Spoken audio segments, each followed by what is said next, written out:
Hey, what's happening, family? It's your man, Mark Black.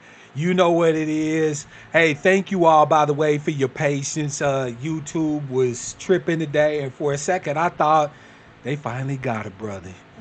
But turns out it was just technical difficulties. So glad to be here with you. I know it's not Wednesday. Don't worry, I'm still going to do my normal Wednesday broadcast tomorrow. But I was kind of inspired to discuss the topic that I'm going to discuss today. By the way, shout out to King Frank Records, the latest Black Sheep in the house. Glad to have you as a member of the Black Sheep.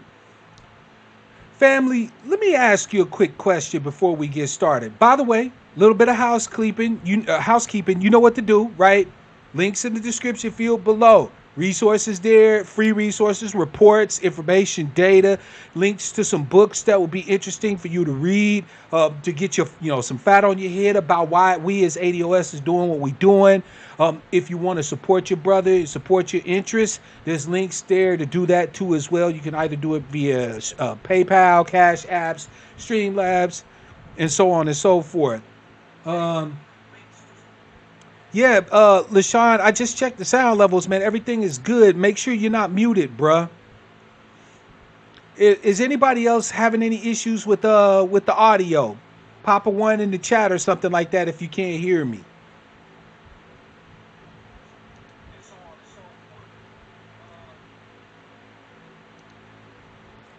Okay, fam. Well, I'm gonna continue on since everybody seems to be all right. That's what I thought, LaShawn. We good. Fam, let me ask you a quick question, right? Now, I am a relatively educated brother. I have not let schooling interfere with my education, right? So I'm a graduate of the Mark Twain School. Little static.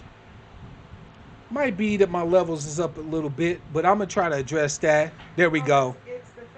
Oh yeah, it's the fan, bruh. It's a little warm up in this joint, man. Please stall me out unless y'all want to see me sweating like a slave. Right? I'm a relatively educated brother. Right? I like to consider myself fairly studious. Read across quite a range of different topics, right? I'm really interested in geopolitics, economics, law. Love to read a lot of philosophy and so on. Okay. So now I realize not everybody's like me. Okay. Not everybody is on the same type of, studiousness that I am. However, I would assume that the majority of you at least got up to high school. I feel comfortable saying that the vast majority of everyone listening right now made it at least to high school. Maybe you dropped out. I know. I dropped out in the 10th grade at high school, got my GED, okay? So you might be a dropout. But I know you at least made it to high school. I'm pretty confident of that, all right? By the way, shout out to ATOS in District of Columbia and wherever you are. Now, I want to ask you a question. And don't laugh. Who is it that won the Civil War? You know what I'm talking about. The war between the states, right? War brother against brother. You dig? You flatter the hell out of me, the cool man. Trust me, I'm not to, hype him or anything like that because I'm not a huge fan of him. But if I was president, I'd be on some Wyclef shit, right? If I was president, I get elected on Friday. Assassinated on Saturday, buried on Sunday, because I'd be right out the gate on some ATOS stuff. Please believe it. Who, family, won the Civil War?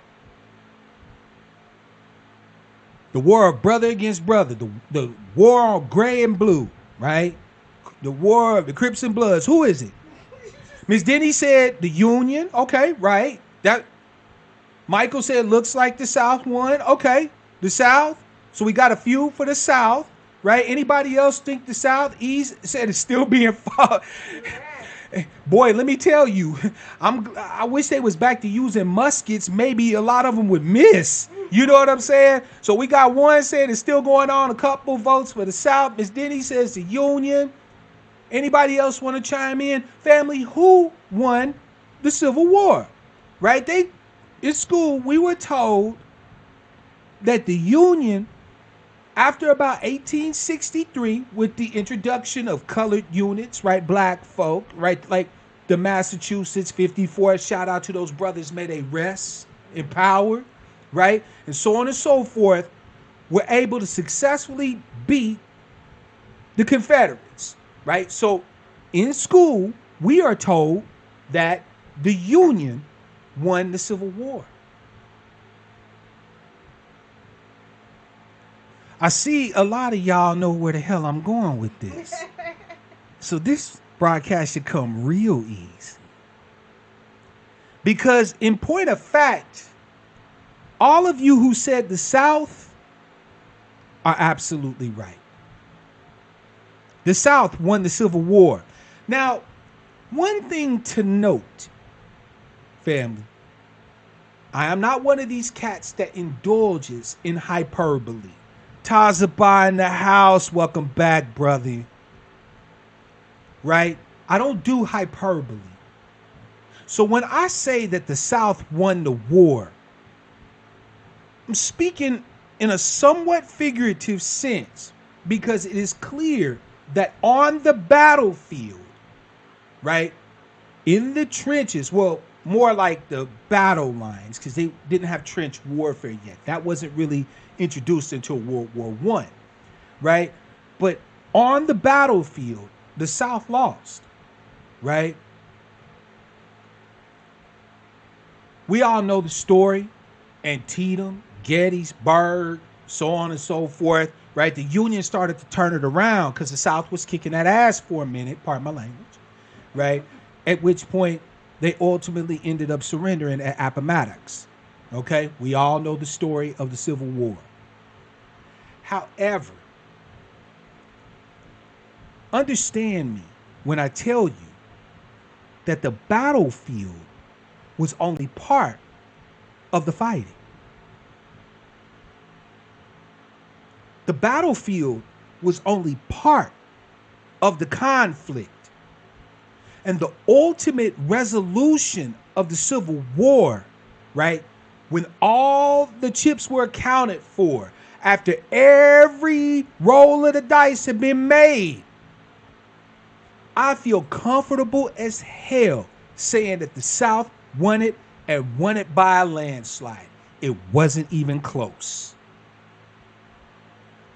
Now, before I get into the receipts, because as you know, I'm prone to bringing the receipts, let me do a little setup for you, if I may.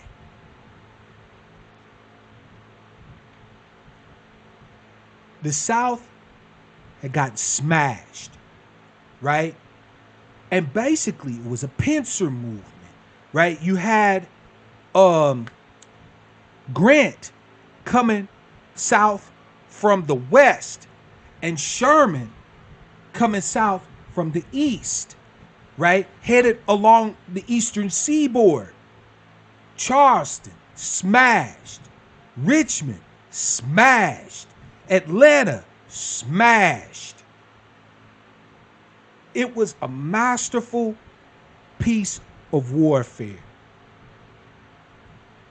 So much so, in fact, that by the end of the war, the South was pretty much promising everybody in it anything they could, including giving slaves freedom if they would fight. Masterful warfare. With Lincoln, the president at that time, behind them 100%. All the way. Now, this is not to say that Lincoln was a partisan of black people, right? Remember his campaign speeches. He said, "It seems to me to be the case that nature has created human beings unequally, one in a superior position and one in the inferior position. If I have to choose, I am all for the white man having the superior position." So Lincoln was not pro-black, at least not in any traditional sense we could possibly imagine. All right. But Lincoln was anti-slavery. Lincoln thought that perhaps if we were freed, we could come up with some sort of colonization scheme to then get these niggas the heck up out of here, right?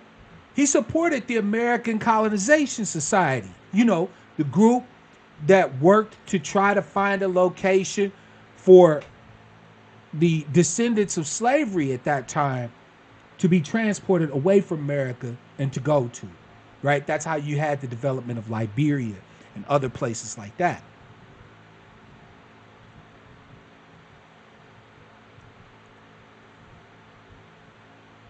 One of the things to note, though, is that support for the war in the North was not universal. There were two groups primarily that were against the war. The first group that was against the war, at least any long, ongoing, protracted war, was the Northern business magnates. Think about this, family. You have entire industries that primarily resided in northern states that worked to provide services, finance to the plantations in the South. You had insurance companies that, of course, insured slaves and also issued derivatives based off of the value of slave bodies. You essentially had derivative financial instruments that were backed by slave bodies. They insured shipments of slaves, transport of slaves, and so on and so forth. They also insured shipments of cotton. Don't forget, cotton is king. So you have northern business magnates who are deal making, wheeling and dealing and buying cotton in the South for shipment and sale across the ocean to Britain, which at that time was the largest textile manufacturer on the planet. And then Britain, of course, in a circular trade motion, would send those manufactured cotton goods back to the United States as exports, or as I should say, imports to us, exports for them, generating even more economic value. So the business magnates wasn't trying to see the nation split apart. If it was a choice between splitting the nation and keeping slavery, the northern business magnates who were trading slave bodies on Wall Street in New York had no problem with slavery.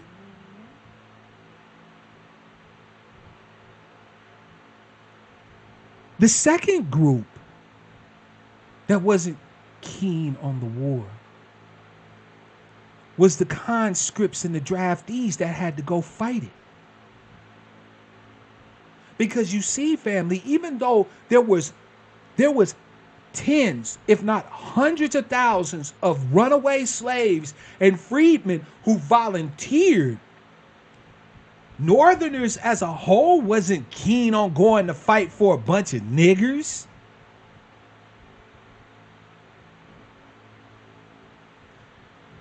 When early Confederate victories wiped out entire regiments of Union soldiers to the point where they had to draft more bodies, look at what happened. In New York City, you had a 4-day riot. 75 to 100 black people lynched. An all-black orphanage with almost 200 children living in it was burnt to the ground. And the only thing that saved those 200 little black lives was a white woman dragging them out of there and running them off before the mobs got there. You see, today, if you are one of our fellow white citizens, having a family member that fought on the side of the Union, you kind of hold up as a mark of distinction. You say, hey, I have an ancestor that fought to free your people. What you probably don't know, though, is that your ancestor wasn't that goddamn keen to do it. He was either tricked by some signing bonus, $30 to come sign up, or he was conscripted / drafted. It wasn't like he went to volunteer. Why do you think black people hold John Brown in such high esteem? John Brown was one of the few white folks that actually volunteered to shed blood for black folk. Him and his sons. John Brown grew up in the Northeast. I believe he came out of Massachusetts. But when he saw the border conflict between the slave state of Missouri and the free state of Kansas spilling over into bloodshed, him and his family traveled to Kansas. And as the Missouri border ruffians was coming across the border attacking Kansans in their cities, John Brown and his sons got they chops gunning those fools down, shedding blood there in Kansas. So then when he came up with the idea to raid Harper's Ferry, the armory there in Harper's Ferry, and then strike a blow into the South, freeing slaves and arming them at the same time, he had already put in some work.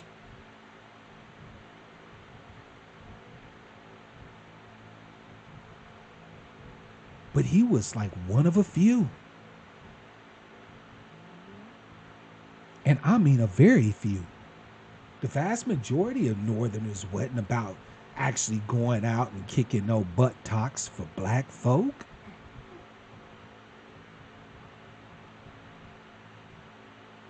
So we already know that at least two groups of people were not keen in the North on having this long, protracted war. So as the war drug on, Lincoln became less and less popular. Of course, we all know what ultimately happened. It was a surrender in Appomattox, but shortly thereafter, in the theater while watching the show, John Wilkes Booth walked up behind Abe Lincoln and put a ball in the back of his head. Killed him smooth dead. Now, in accordance with the Constitution of the United States, the then sitting vice president became president. President Andrew Johnson. And that right there, family, is where the fuckery started.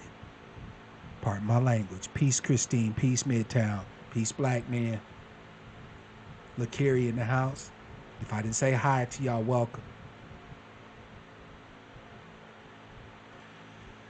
You see, family, one thing that you have to understand is that there was a series of steps that ultimately led to the victory of the South in the Civil War. The first part of the victory was when Andrew Johnson issued blanket pardons to former traitors. Yes, I said it, traitors. These men and their families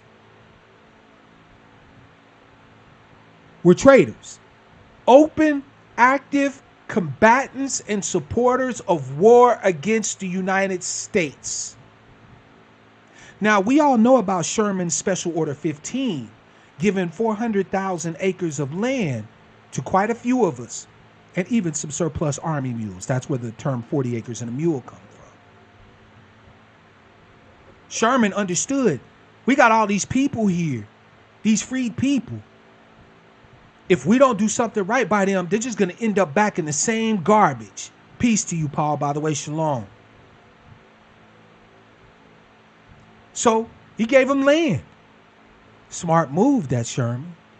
Dude was a badass general in a whole lot of ways, wasn't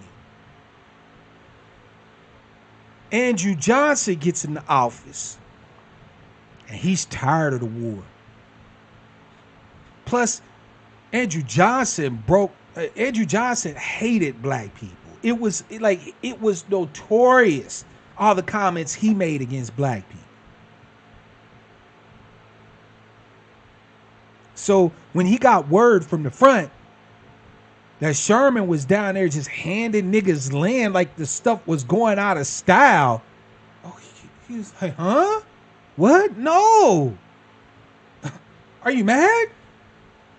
Giving niggas land? He ordered Sherman and the army to take the land back. Now, he issued a proclamation pardoning those who would take an oath of renunciation of secession and to start the process of their states removing laws authorizing secession from their books. He initially had in his proclamation that his pardon did not include planters and things like that, these rich plantation owners and planters, because there was only one other thing he hated other than black people, and that was these rich Southern planters, because Andrew Johnson came up from nobody, right? He was basically poor white trash, and he hated planters. He hated the plantation class, the aristocracy in the South. But he ultimately ended up issuing individual pardons to all of them and gave them right to go back and take their land back.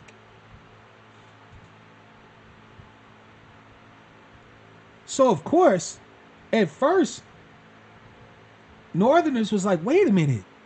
So we had 400,000 men die over the last 5 years for y'all to just give them everything back? That's where we come in the beginning of the story. Let's talk about it. Whoops. Wrong window. Let me close this out. Let me see if I can pull up the right one here.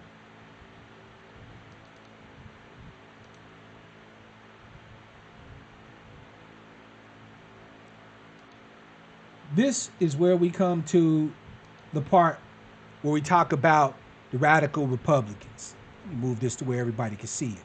Now, a lot of black folk don't remember because we've been on the Democratic plantation for so long.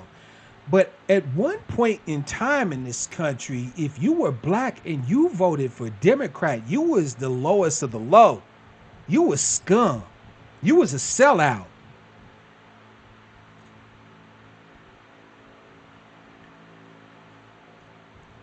Because the Republicans were the party of Lincoln, the great emancipator, we call it, right? At any rate,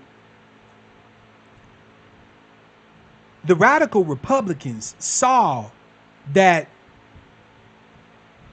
Andrew Johnson reconstruction plan of the South was basically, just give them all their land back and all their power back and all their money back and this, that, and the third. And they lost it.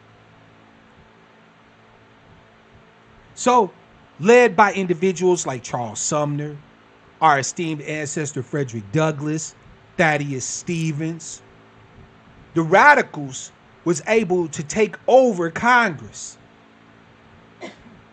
And so they passed in 1867 and 1868 the Reconstruction Acts. As well as you all know,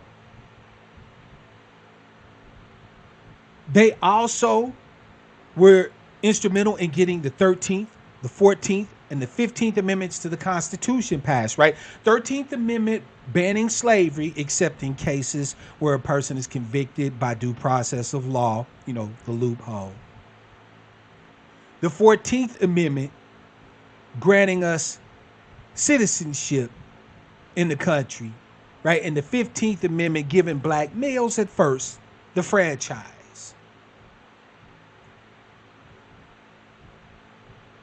The radical Republicans said, we didn't have all these people die for nothing. They went down there and fought and bled and died to end slavery and to break the backs of the planter class. And now it's time to do right by the descendants of slavery.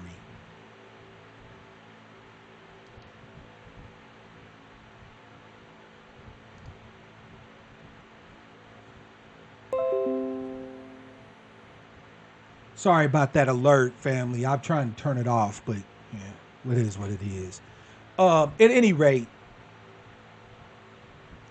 the radical Republicans were instrumental in us seeing for the first time what America could look like with the inclusion of the American descendants of slavery.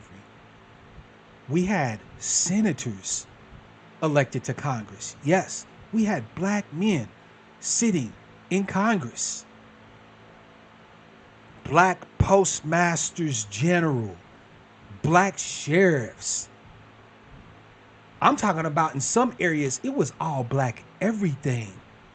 And that was just politically. We were starting to gain land and so on and so forth, even in spite of the fact that Andrew Johnson freeing these bastards and allowing them to go back started the institution known as the Black Codes, which was slavery plus, right? It was slavery under another name. That was what the Black Codes were, right?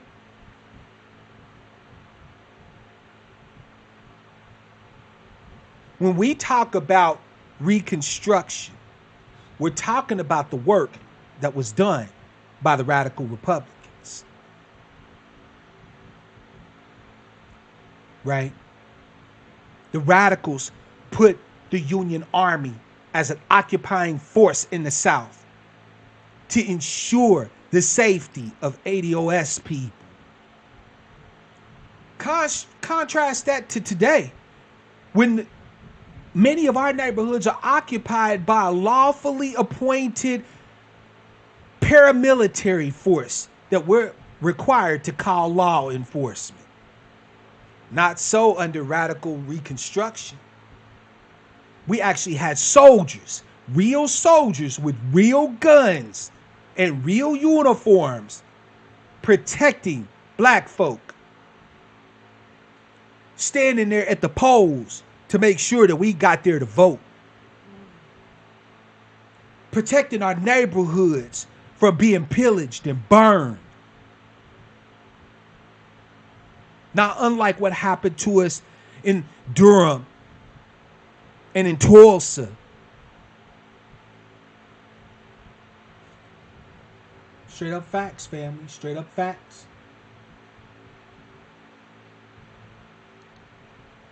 But now, in America, for ATOS folk, as you well know, all good things must come to an end.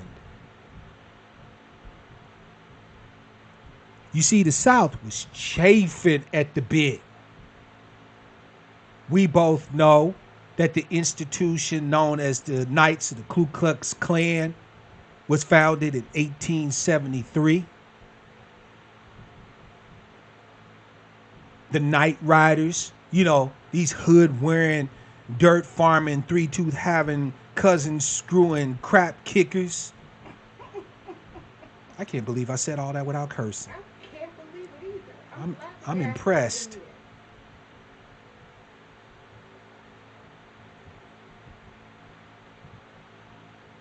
And over time, the North, with changes in government, so on and so forth, because remember, after Johnson got impeached, he got impeached and only missed being thrown out of office by one vote.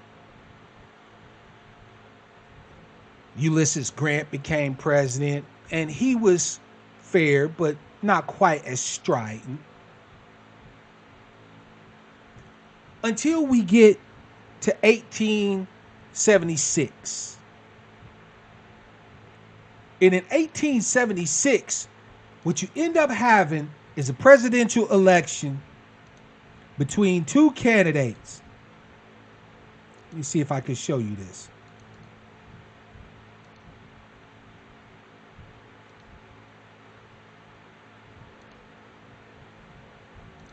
We had two candidates here in 1877.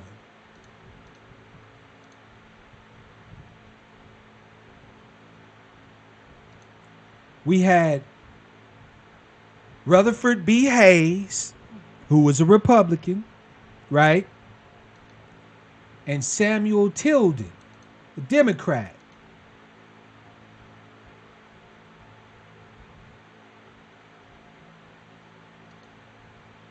Sorry, family. I'm going to try to bring this up for you. Thank you for your patience. I appreciate it. There we go. Hope y'all can see that, family. Move that in the middle there for us. During the election in 1876, you had a pretty close vote. Now, it looked like that Tilden had won the popular vote, right? As you can see here, Tilden had 4,284,020 votes to Hayes 4,036 4,036,572, right? But Hayes won the Electoral College. Doesn't that sound familiar? Yeah, shades of Gore versus Shrub. Trust me, it was. We were not the only ones that ever experienced this, family. There ain't nothing new in America under the sun. So you had Tilden, the Democrat, beloved of the Southerners, who won the popular vote. Now, let me see if I understand this straight. Tilden won the popular vote, which meant that at least a few, like 1 million or so of them votes had to come from the North. Before everybody starts talking about all the racists, all the wannabe, slave masters and all of that is in the South. No, there had to be quite a few of them votes that he received as a Democrat in the North. So much for the North wanting to make sure to look out for the interests of ATOS people. By the way, I didn't pull up any of this information, but if you study history, you'll know that also by that time in both the North and the South, those few politicians that we had elected to Congress, there was starting to be caricatures of them put in newspapers with them propping up with their big slave feet, because they always got to make fun of our heels and our feet, right? In a suit with their feet up and they big nigga lips eating chicken on the floor of the House and the Senate and shit. I've been doing so good. Right? So Tilden won the popular vote, or at least that's what it looked like. But Hayes had the electoral numbers. Now, turns out by this time, the plantation class had already gotten all of the power back that they had lost in the war. I'll put a link to it in the description. But there's a paper that I read that showed that in the 10 years between 1866 and 1876, while there was an initial drop in the relative status and position of the former plantation class and their sons, by 1872, they were on the rise again, and by 1876, they were essentially back in the same position that they were prior to the war in wealth position, in actual relative wealth position. Which means just like they were able to fund the Civil War the first time, they were now in a position to be able to start another war.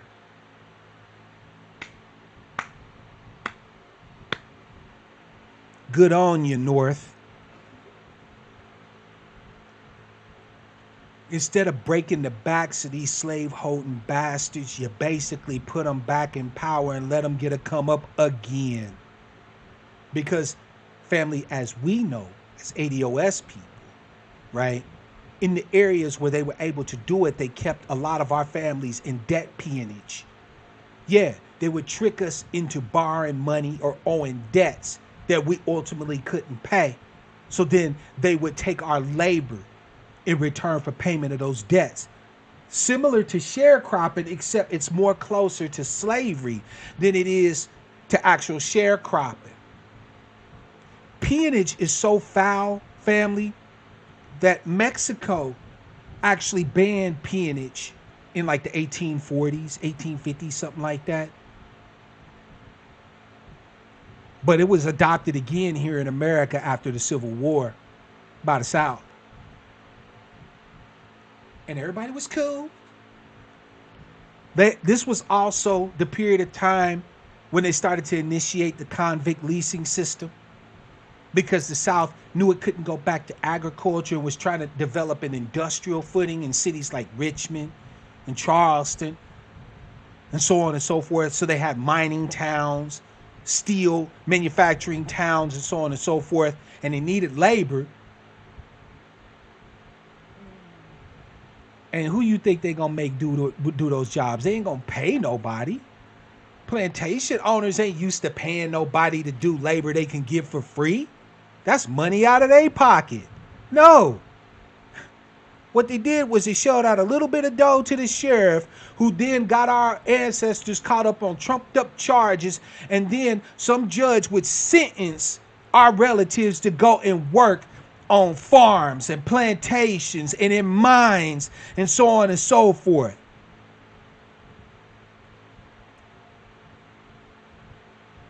Now, the South is again in a position to where they can bring the country back to war, which they threatened to do if Tilden was not given the presidency. So you ended up with what history now refers to as the Hayes-Tilden Compromise. Ain't that a bitch?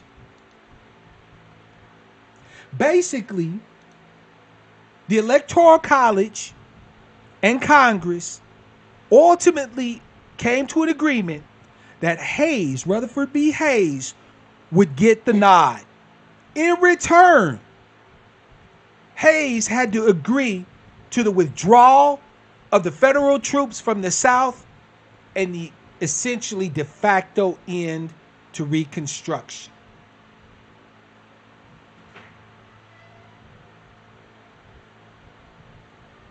And that was the end of that. Rutherford B. Hayes became the new president, and we was left with our butts flapping in the wind. And boy, did they let us have it. As you all well know, the Night Riders of the KKK began to put in their work, and in 1898, the Supreme Court had a case in front of them called Plessy versus Ferguson, which basically enshrined separate but equal as the law of the land, i.e. Jim Crow. And right there, family, right there was when the South won the war. Took a few decades, took them a few 100,000 bodies at the beginning, a few more tens of thousands, if not hundreds of thousands of our bodies. But they finally won that war. The South won the Civil War. Don't believe me? Let's take a look at another little legend that they like to talk about. And I do mean it's a legend.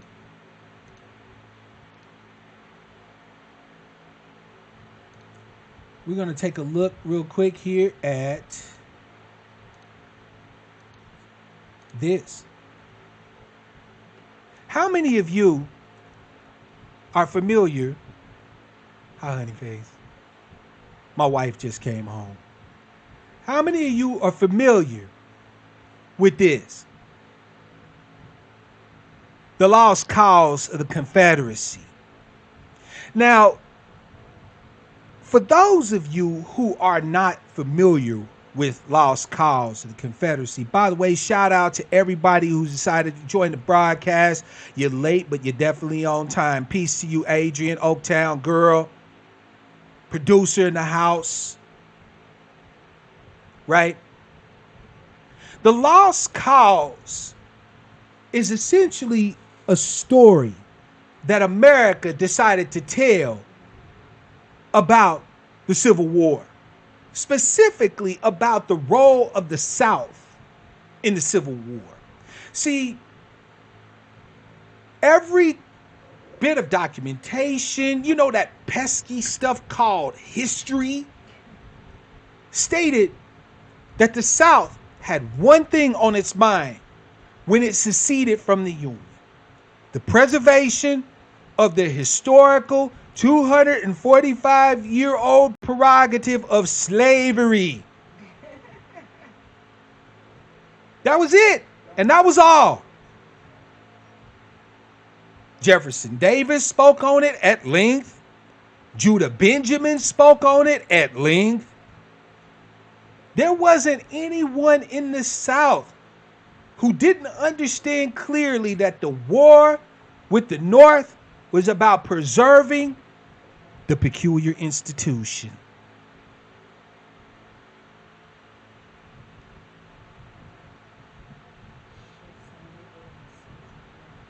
You feel me? They made it clear there was nothing else that was driving the conflict.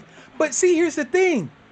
Everyone in America who was paying attention, family, understood right from word say go. Even as early as 1850 with the passages of the Fugitive Slave Act, that this whole thing was starting to come to a head. With the delineation of the Mason-Dixon line and slave states and free states and all this stuff. Everybody knew eventually that it was going to come down to a conflict over slavery. You had white folks killing each other over it between, like I said, the border wars between Kansas and Missouri. Remember people like Jesse James and all the rest of them? I used to live in Kansas City. I was born and raised there. Independence, Missouri was where Liberty, Missouri was where Jesse James and his gang was based out of. They were border ruffians, pro-slavery partisans willing to go to the gun. And they robbed folk to be able to fund their operations. Let's just keep it a buck. So we knew, if you paid attention to history, you knew that this was eventually going to come to a head. This battle over the expansion of slavery and the power, the economic and political power that came with slaveholding. The South, the plantation class and their hangers-on were rich. The value of our ancestors' bodies at emancipation was valued at $100 billion today with a B. Over $100 billion. Just the price of their flesh. Slavery made America rich.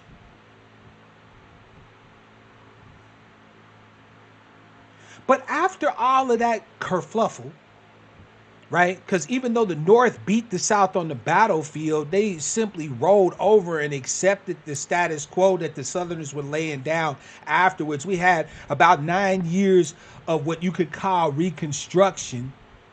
And thereafter that, it was, oh, well, we tried. Good luck, niggers.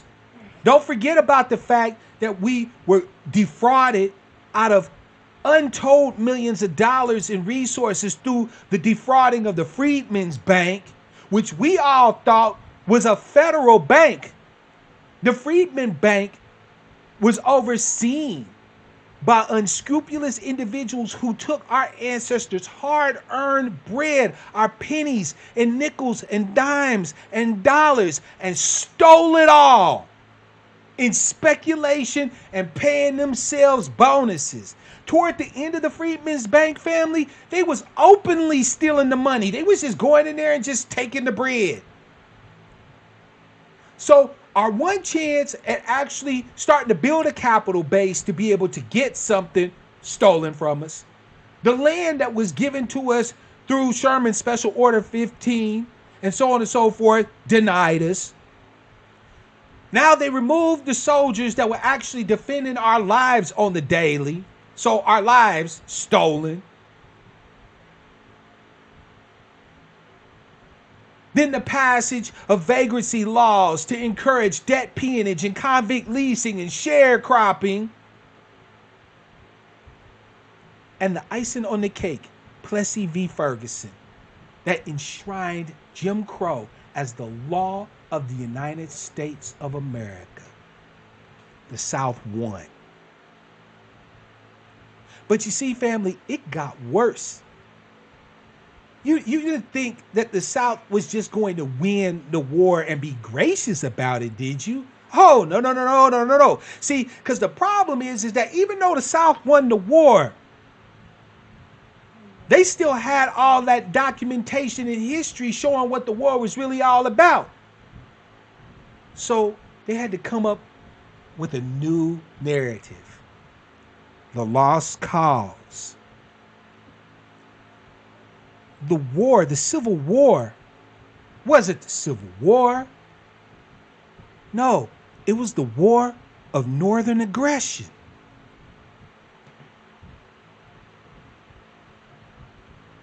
The Northerners struck first, even though we know that the first shots allegedly fired in what ultimately became the Civil War was Confederate soldiers firing on Union Navy ships from Fort Sumter, right? That's what we were told in school. Didn't y'all pay attention? Y'all niggas was probably sleeping in class. Don't be bullshitting me. Don't be bullshitting me. Y'all history, y'all is probably like, right? But for those of you who was awake, Fort Sumter was where the first shots was fired. You dig? All right. So it became the War of Northern Aggression. Now, why was it called the War of Northern Aggression, you might ask? Because the South was just simply minding their own business, right? You see, family, the United States is a federal institution. It's a federation of these several states. To a certain degree, the states themselves have sovereignty.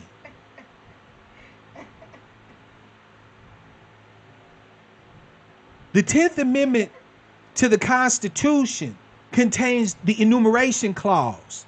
The 10th Amendment states that any rights not specifically granted to the federal government in the first 10 amendments to the Constitution are reserved to the states and the people. So the war wasn't about slavery, at least not for the South. No. Oh, No touching. right. We would never. These Northerners were trampling all over our sacred rights as individual sovereign states.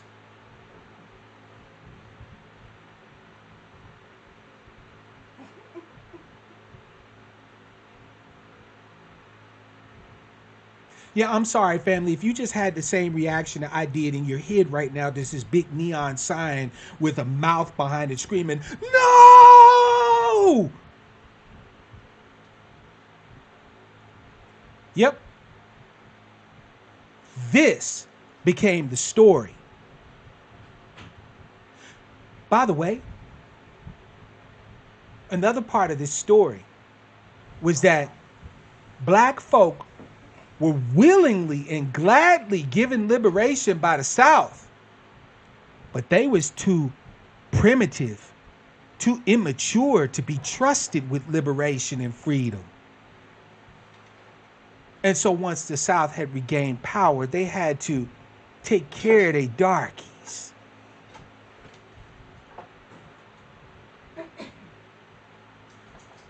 You see, family, these bastards couldn't just win the war. You know, they couldn't just win it, right? Because, yeah, it took them a few decades, but the South ultimately won the war. No, they had to take the knife and dig it in our ATOS back. They had to spin the whole damned narrative to make it about the fact that all they were trying to do was just be good American citizens living within the confines of these several states, sovereign. Right? Shout out to my brother Grinch, by the way.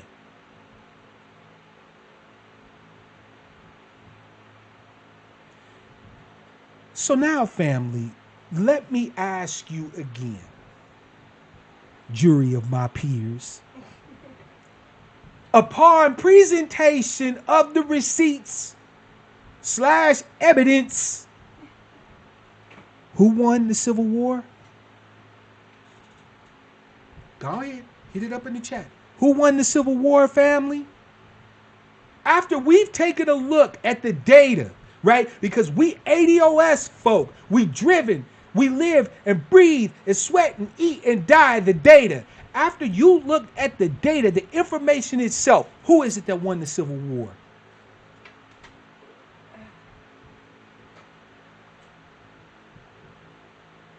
The South. It wasn't even close. By a landslide. The South was able to change the face of the entire nation through the Supreme Court. I mean, y'all thought Dred Scott was bad, and it was bad, right? Justice Taney talking about that because of the nature of the law and civil law, as bequeathed to America through its roots in Britain and all of that, that no black man has any rights that any white man is bound to respect. You thought that was bad.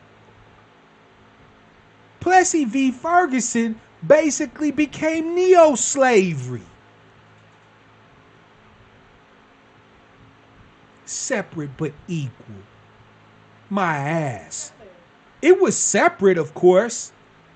Everything was separate. But it sure in the hell wasn't equal. As a matter of fact, family, Brown versus Board of Education was a lawsuit brought before the Supreme Court to try to overturn Jim Crow via Plessy v. Ferguson. And the law wasn't initially about us integrating with white school districts and things like that. It was actually supposed to uphold Plessy v. Ferguson. Brown versus Board wasn't asking for desegregation. It was asking for equal resources. It was saying that if Plessy v. Ferguson is the law of the land, then enforce the law. Give black students the same resources that white students get access to. Right? Black man said, how many times have you heard the South will rise again? The South, I would argue that the South really didn't fall all that damn hard compared to what they could have. After the surrender at Appomattox, the South could have been... Look, the South could be all us, basically. With a few, white hangers-on waiting on the next barbecue we throw. Instead, Andrew Johnson gave them everything. It was like the war was fought for nothing. And then on top of that, through their weak-willed, milquetoast efforts on the behalf of ATOS folk, they even lost control. They even lost the war for the narrative. The North ought to be ashamed of itself. Y'all wasted all that blood, all them bodies, all them disabled and handicapped men walking down the street or, clutching down the street where cannonballs and blew off their legs and stuff like that, right? Y'all wasted all of that for nothing. The South won.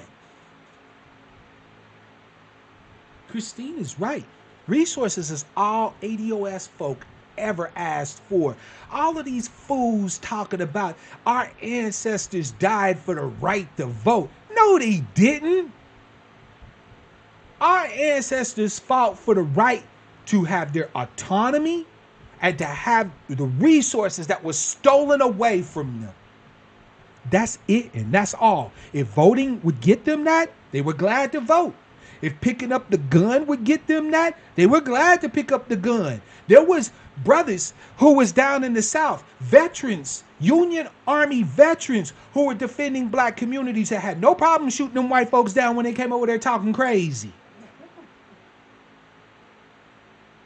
We had, even as late as the earlier 20th century, in 1818, we had a group of brothers, 100 of them, defend Black Houston from an onslaught of 3,000 to 5,000 white individuals who was coming to destroy Black Houston. Those black soldiers, 100 of them, gun-nosed white bastards down. And you know what happened to them? They were tried and court-martialed and promptly hanged. May they rest.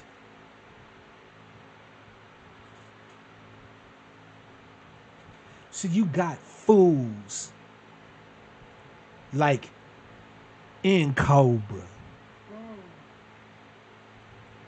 wanting to have a seat at the table talking about they experts on reparations. When's the last time you seen anybody from In Cobra give a dissertation on the actual history? No spin. By the way, family, this was no spin. This was a no spin zone. Mark Black doesn't do spin. I presented you the information and let you see it for yourself who won the Civil War. When's the last time you seen anybody from In Cobra actually take the time to sit down with you so you can understand not just what we're fighting for, but why we fight? What actually was stolen from us? What is it that we're asking for? Family, when you look at the history of what happened at the end of the Civil War, what potential we had that was stolen from us through the Freedmen's Bank and the denial of property and land by Andrew Johnson, right? After his rescinding of Special Order 15 and so on and so forth. You don't need to sit here and ask what the game plan is. You know what the game plan is. You know what reparations look like. Reparations looks like acquisition and the giving of resources that was stolen from us, that was denied us. That money in the Freedmen's Bank, by the way, that was ours. Right? Everybody want to talk about we asking white folks for something.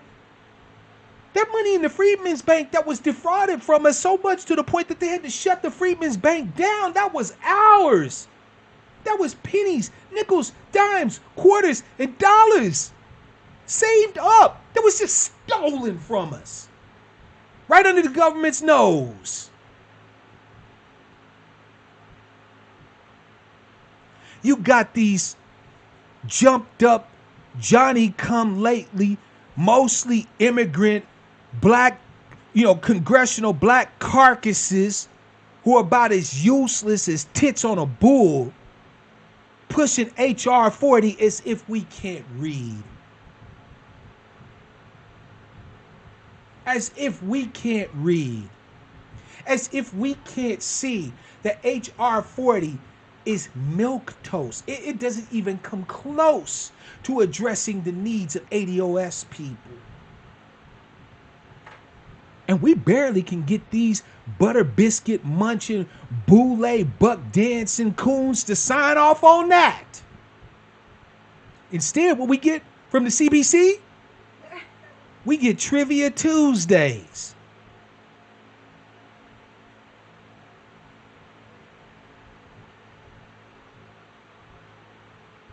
The Congressional Hispanic Caucus makes it clear they're about Latino and Hispanic advocacy.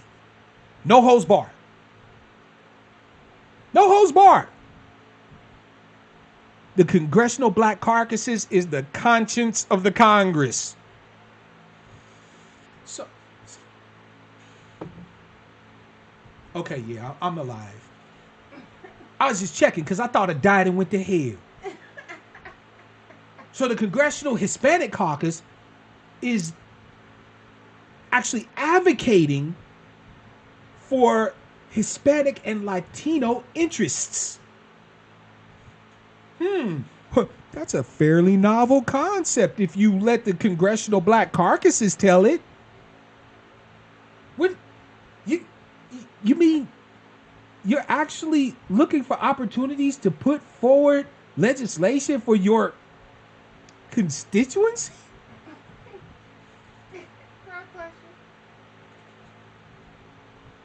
But who'll save the luncheons? Yeah, we don't have time to be listening to all this ATOS stuff, right? We got T.I. and Taraji coming in. You know, Taraji's going to be talking about mental health care for black people. Wait a minute. What do you mean bring in Joy the group? No, we don't want any experts. Like, then people will be expecting us to do something. No. Besides, I really like Taraji on Empire. I know she know what she talking about because Cookie crazy.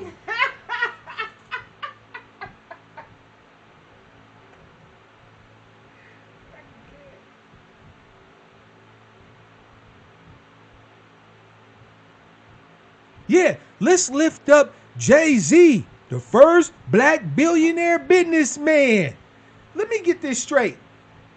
So I'm supposed to take business knowledge from a self-admitted drug dealer who pushed poison in my community to get his start.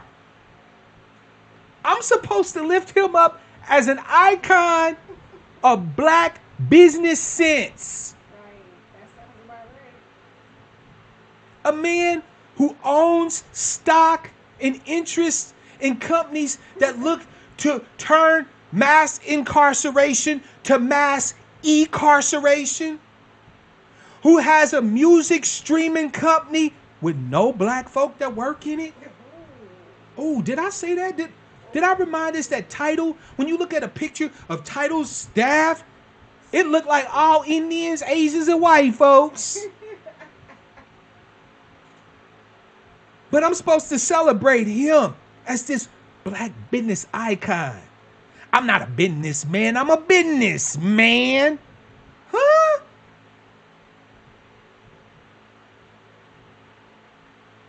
Man, I should be done. I just need to end this broadcast with my Wakanda salute. Wakanda forever.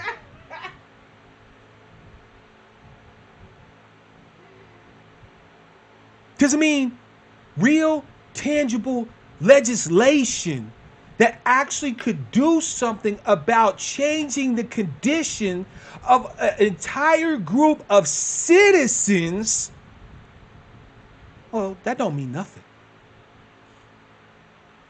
But we can pay reparations to illegals. I'm sorry, undocumented immigrants. Yeah, they're paying undocumented immigrants reparations for separating them from their children. When how many of you got family members that have been locked up in prison and separated from their children so long that when they get out, their children are adults, and nobody's talking about paying reparations to you? And the one milquetoast, weak ass, debased 14-page bit of drivel that gives the president 3 says on the committee and the speaker 3 says on the committee and somebody else 1 say on the committee before any of us get a say on the committee. They don't even want to talk about that. But Cobra do. Cobra can't wait to get in there and talk with them about HR 40, especially because there's going to be a luncheon involved. You know, Cobra ain't going to turn down no opportunity for no free meals. And when Cobra gets done advocating for your reparations, it's going to amount to something like free fried chicken for everybody for 10 years and free dashikis made in China. That's what your reparations is going to look like. When they get through advocating for you, your reparations is going to consist of a half-ass, weak-willed, milquetoast apology and a promise to reach out the hand of love. We gonna do right by you ATOS folk. We promise.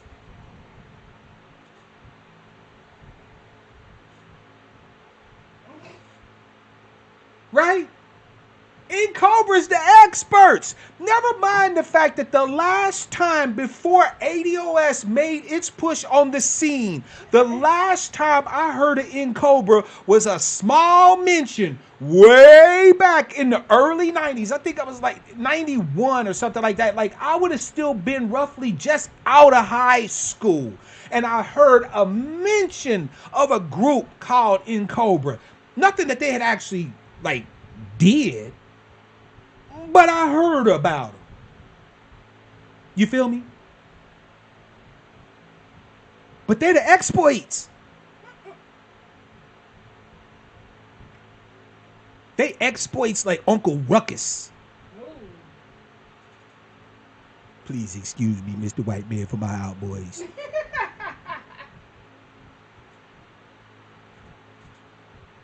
Meanwhile, Dr. Sandy Darity, a man who has made his entire academic career around understanding the nuance, the complexity, the sheer size of this justice claim, In Cobra won't even talk about it.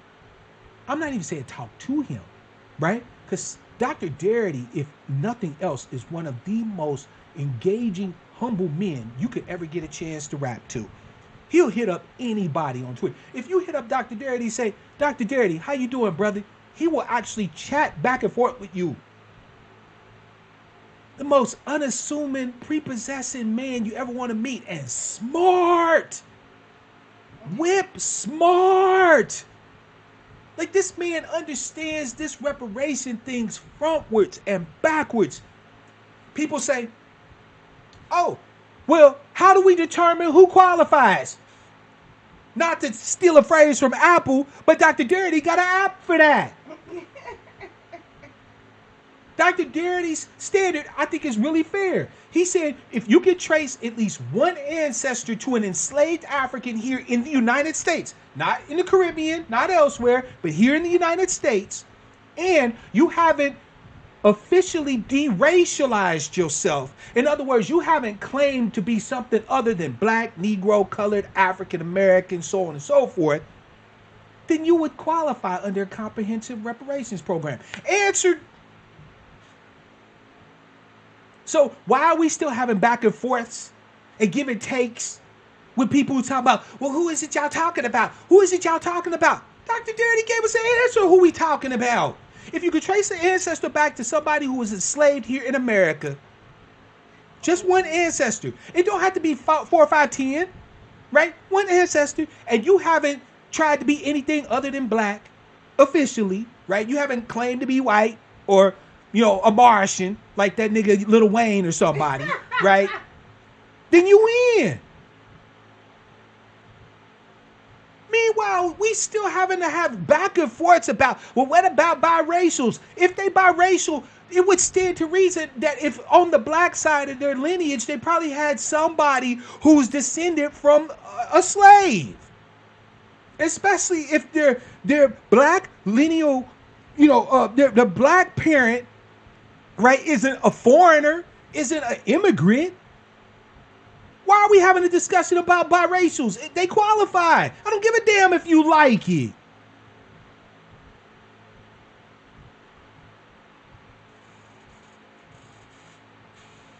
Family in Cobra is trying to steal your reparations. I'm just going to come out and say it. In Cobra is trying to steal your reparations. Like the South stole the narrative, In Cobra is trying to steal your reparations. Are you going to let them? Are you going to let them, family? Tiger Woods qualifies. Last time I checked, his father was ATOS. I don't give a damn that his mother was Cambodian and he considers himself Cambodian or whatever. I'm certain on official documentation that nigga Mark Black somewhere. They sure treated his ass black when all that sexual shit went down, didn't they? Sorry about the cursing, family, but you know, I'm telling the truth. This is us. This is family talking. I'm keeping it a buck.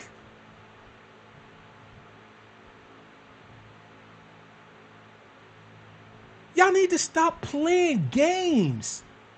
You got people out here that is trying to take the work of our scholars, our greatest and brightest luminaries, who are trying to steal the advocacy that people like myself, like our sister Yvette put in, like brother Antonio put in. They trying to take all of the credit so that they can have a seat at the luncheon and be in there and be like, well, you see, like I think they want checks. Oh, we're not doing checks. Okay. Well, okay. Maybe some land. Oh, we're not doing land. Oh, okay. They're not gonna do no land, y'all. Uh, they're not gonna do the checks either. Do we have a plan B? Well, can y'all apologize and give us some coupons to Wendy's? To Wendy's. Shut up, nigga. I like Wendy's. Apology and coupons to Wendy's. Okay, I'll ask him. Oh, and can we get some dashikis? Black folk love dashikis. There goes your reparations. Family, we get one shot. Do you understand me? One shot. One shot. One. Uno. Uno más. That's one. One shot at this thing. America's not going to do reparations a second go round. If we get screwed out of it the first go round, we're humped. If we don't push to make this justice claim stick and stick hard, we're done. We're done.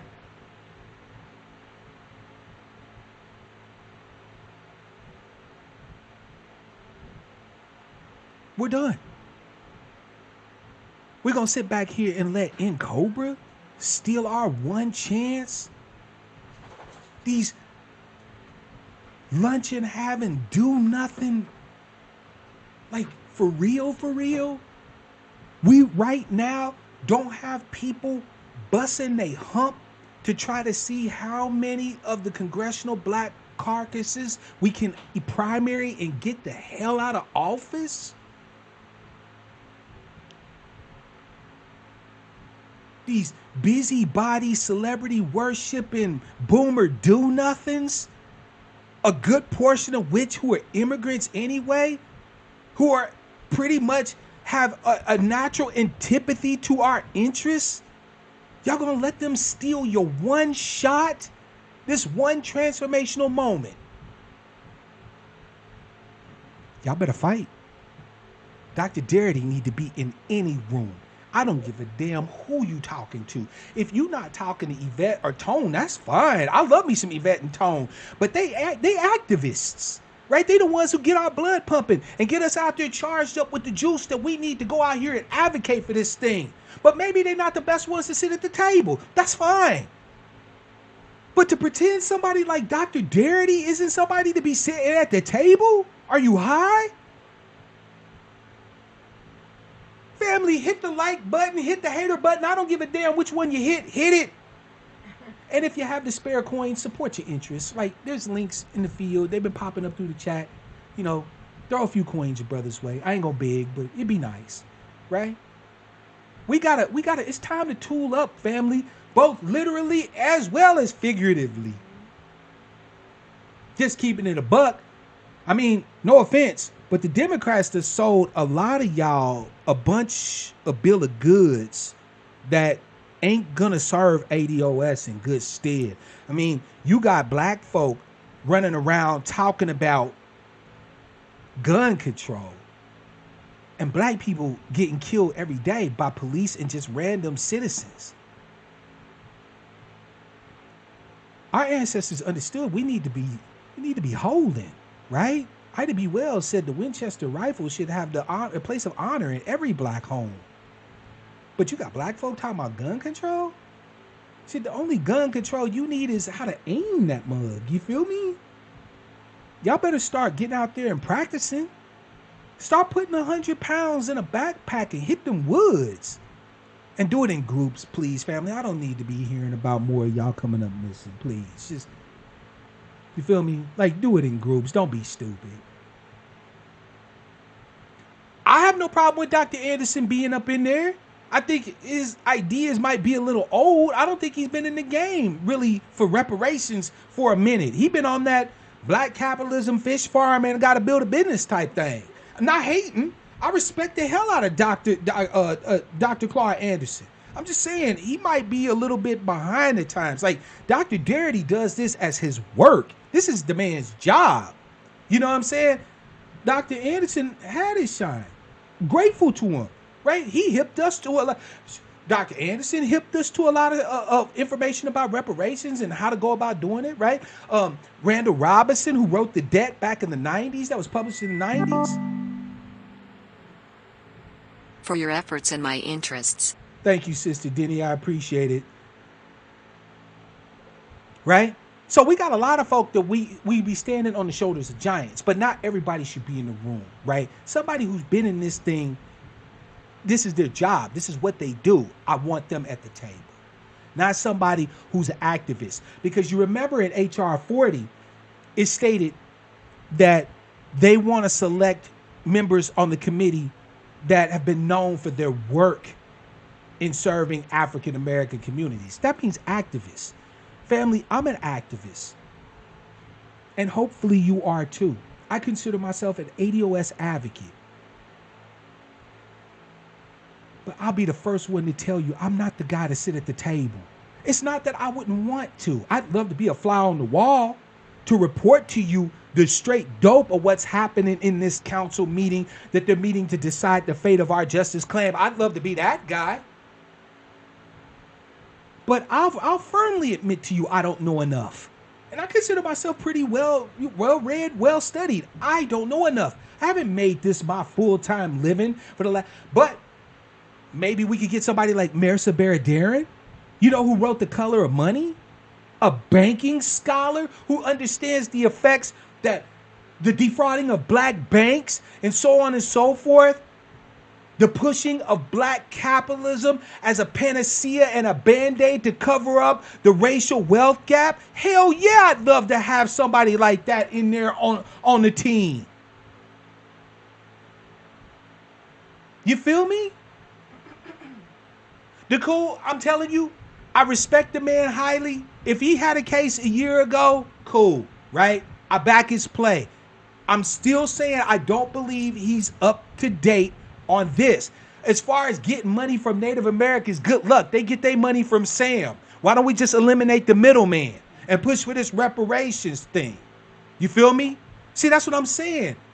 How you pushing to get reparations from Native American tribes, but they suckling on the tea to Sam. How much sense does that make? That's like DeCool, you owe me bread, right? So I'm leaning on your man to get the bread from him that you owe me. Why don't I just come to you? You feel me?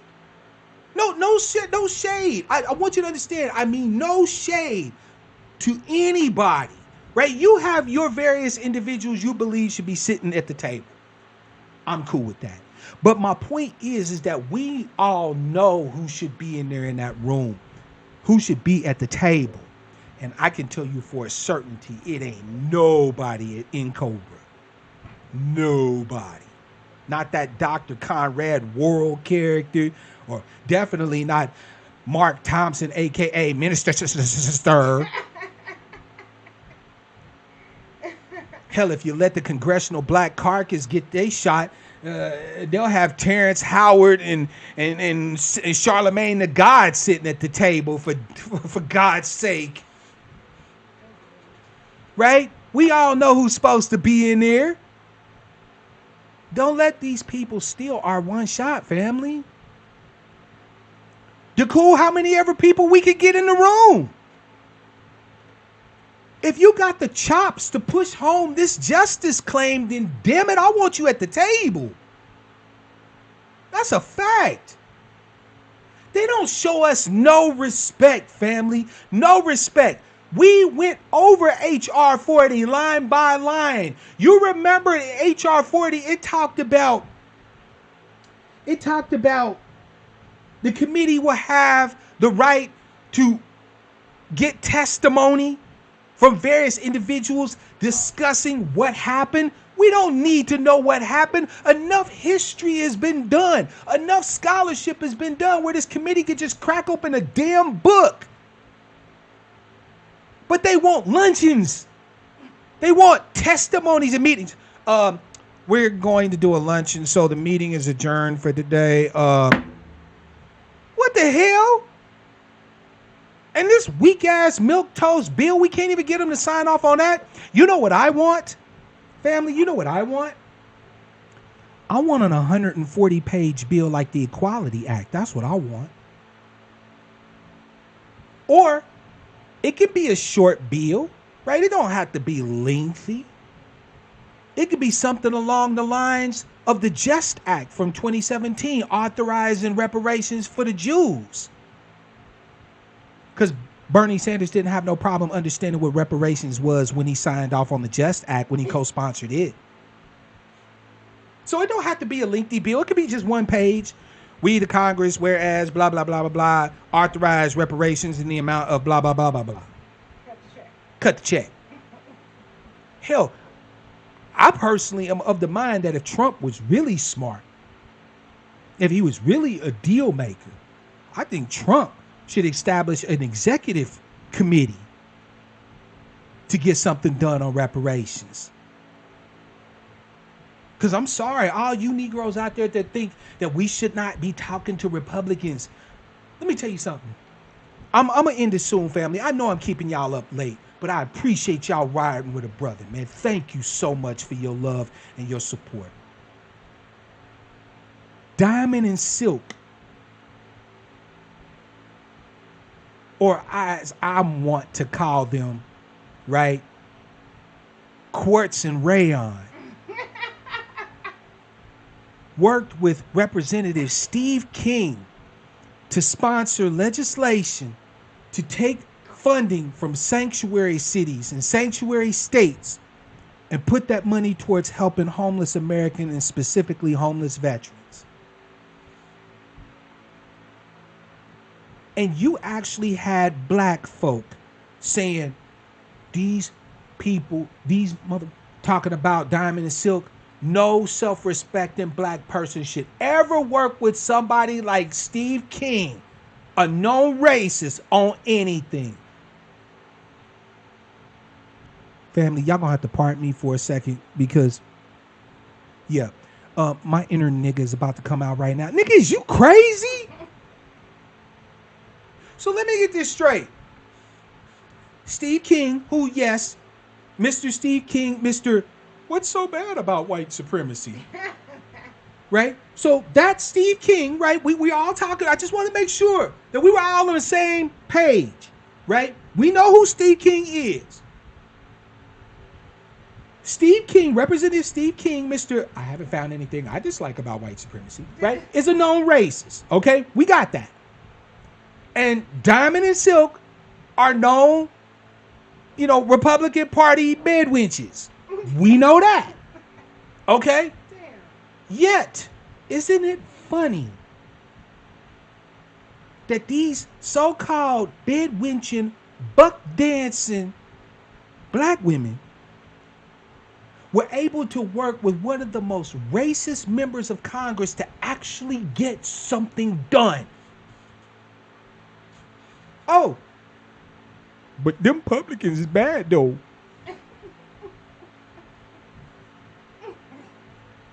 I confused. Okay, so every day we go back and forth on Twitter.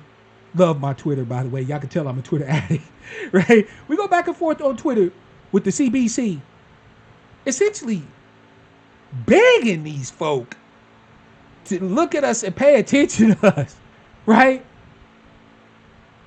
But Diamond and Silk, with all they coonery and buffoonery, is going to end up helping millions of fucking Americans. Y'all niggas make me sick. I'm sorry, but y'all make me sick with this. We can't talk to the Republicans shit. You are welcome, fam.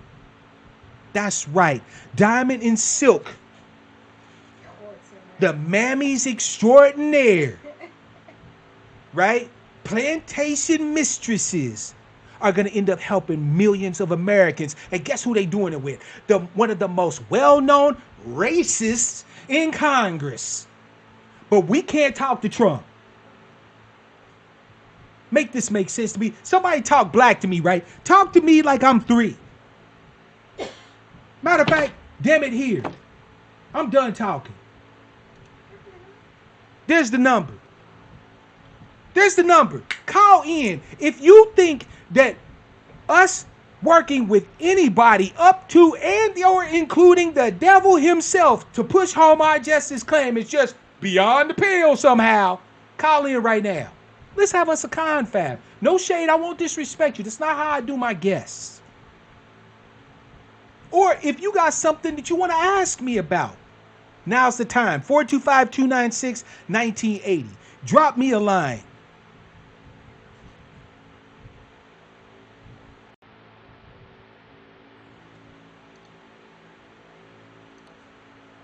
Family, I'm telling you,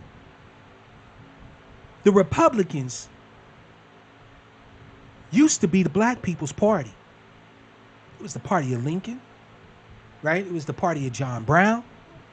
Martin Luther King was Republican. Frederick Douglass was a Republican. Marcus Garvey, registered Republican. I know the story. The Dixiecrats took over and yeah, the Republicans is racist. Name me somebody in America who ain't ATOS who ain't racist. Go ahead, I'll wait. Name me somebody non-ATOS in America who ain't racist. The floor is yours.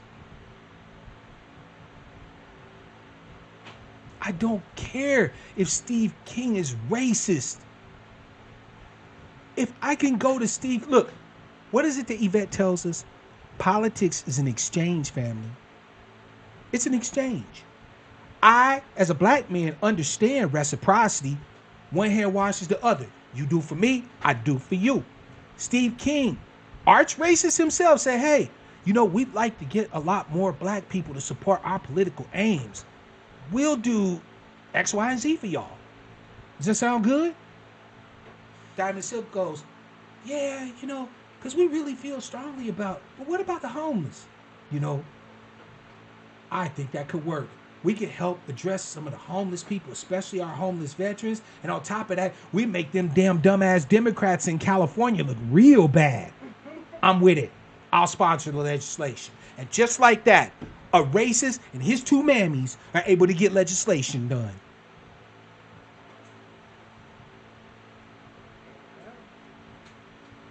So please explain to your man as if I am mentally challenged who it is that we should be prepared to not deal with to press home our justice claim.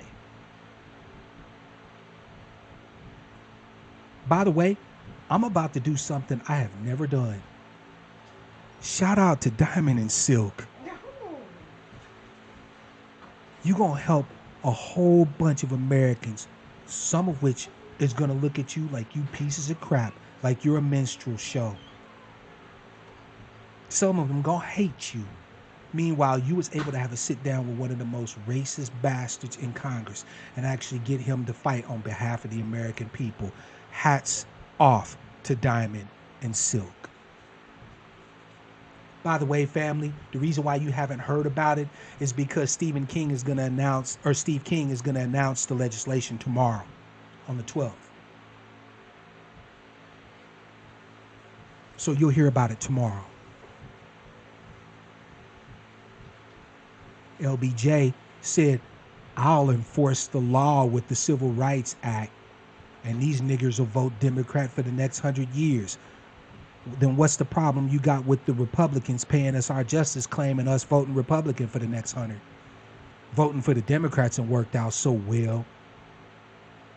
I'm not saying go out and vote for Republicans, right? I'm not one of those walk away advocates or whatever the case may be. I don't have a horse in the race. I don't think either party's worth a shit. But if I got to talk to politicians, I'm going to talk to any politician. I don't give a damn if they got a D or R after their name. And if they willing to work with me and they asking for quid pro quos to get stuff done, to actually get stuff done, you ain't got to talk to me more than once. I can promise you that. Donald Trump start actually having a real sit down with somebody like Sadie Darity, even somebody as milquetoast as Derek Hamilton, because I lost a lot of respect for that brother, but that's my own personal issue. I ain't gonna disrespect him like that. But even Derek Hamilton, right? You know what I'm saying? Donald Trump start talking about doing something substantive on reparations, and all he's asking for is black votes. And most black folks already have more in common with conservatives than we do with liberals anyway. Oh, did I say that out loud? I'll leave it to you to what we have in common. I'll leave it to you to discover what actually black folk have in common with so-called conservatives. But we actually have quite a bit in common with conservatives, especially socially, than we do with liberals. Y'all so allergic to winning that y'all can't talk to Republicans? Yeah, I'm sorry, I can't do that. That's something I can't ride with. Family, the number is on the screen. If you got something you want to say, drop me a line, right? Drop me a call. Family, pop quiz. Who won the Civil War? Quickly now, it's a pop quiz. Who won the Civil War?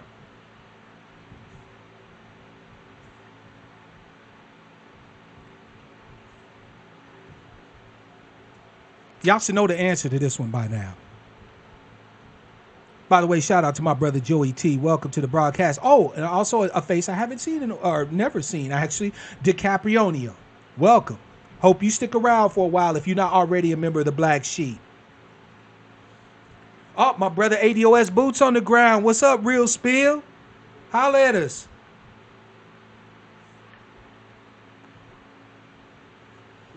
Family, I'm going to ask you to do your man Mark Black a solid, if you would. I want you, in your advocacy, to stop wasting time on detractors, please. Right? We already know who the parties are that have a vested interest in maintaining the status quo, to ensuring that we do not get our justice claim honored. Don't waste your time with them. No more time with Talibs. We spent months throwing shade and smoke at Talib. I even encouraged it, and I want to apologize for that. That was energy that we could have been focusing somewhere else. I'm not saying you got to be professional. I love shade and smoke. You know what I'm saying? The spirit of petty be riding my ass like an old nag. But I'm saying we got to keep that under control a bit. We need to take our energies and start actually drilling home on this data. The broadcast that I'm going to do tomorrow is going to point something out to y'all that should give y'all some degree of optimism. Because we're going to discuss some legislation that I saw in the EU that has the potential to change the game. But we got to make sure that we take our energy and put it where it needs to go. We need to eliminate the middlemen. No more functionaries. No more hangers on. No more status quo jock riders. Right? We're going straight to the source. Twitter's dope. I have fun on Twitter, Joey. You know, yeah, all my Twitter peoples, y'all know how I get down on Twitter. I ride's dirty. All right?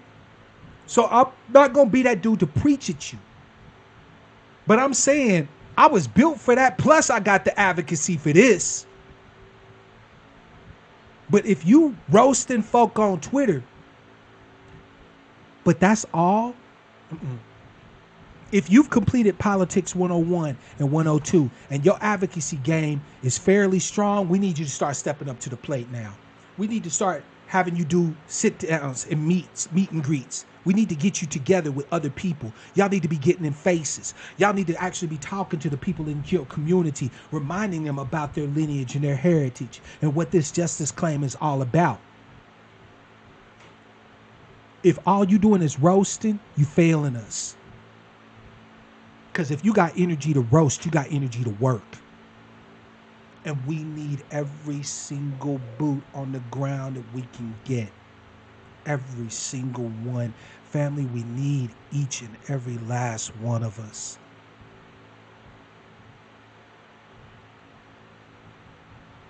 My Twitter handle is Black Outcast. Here, I'll pop it into the chat for you.